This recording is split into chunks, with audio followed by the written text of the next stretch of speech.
এই দোয়াটা শিখে নেন, ইনশাআল্লাহ আপনার জীবনের সমস্ত সংকট কেটে যাবে। আমি নিজেও এই দোয়াটা বেশি বেশি করার চেষ্টা করি। দোয়াটা হচ্ছে, মুসা আলাইহিস সালাম একটা গাছের নিচে হেলান দিয়ে বসলেন, বসে দেখলেন দুজন মেয়ে দাঁড়িয়ে আছে দূরে, পানি নিতে পারছে না, লোকজন পানি নিয়ে যাচ্ছে, ওরা দাঁড়িয়ে আছে বেচারি। মুসা আলাইহিস সালাম গিয়ে বললেন, কি সমস্যা আপনাদের? এটা নিয়ে আপনারা আবার মেয়েদের সাথে কথা বলার চেষ্টা করেন, ঠিক আছে? তো মাহারাম গায়রা মাহারাম মেনে চলে। তারা বললেন যে আমাদের বাবা অনেক বৃদ্ধ মানুষ, আমরা পানি নিতে পারি না যতক্ষণ না আমাদের কম পানি নিয়ে চলে যায়। মুসা আলাইহিস সালাম একটু বললাম না, ফিজিক্যালি খুব স্ট্রং ছিলেন, থাকে না বডি বিল্ডার, সামনে গিয়ে কথা বলে সরো পানি দিতে দাও, তখন মানুষ একটু মূল্যায়ন করে না।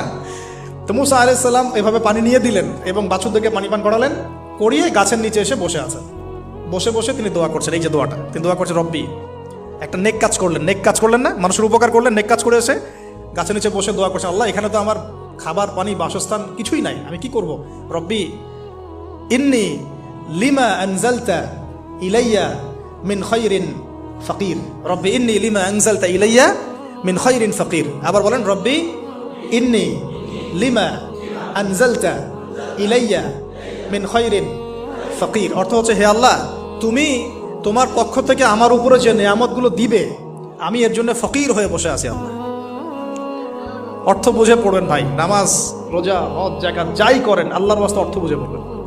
অর্থ বুঝে পড়লে আপনার ইবাদতের স্বাদ পাবেন, তৃপ্তি পাবেন, আল্লাহর সাথে কানেকশন হবে, আল্লাহর নূর পাবেন, মাআরিফত পাবেন, সত্য স্বপ্নও দেখবেন তখন ইনশাআল্লাহ।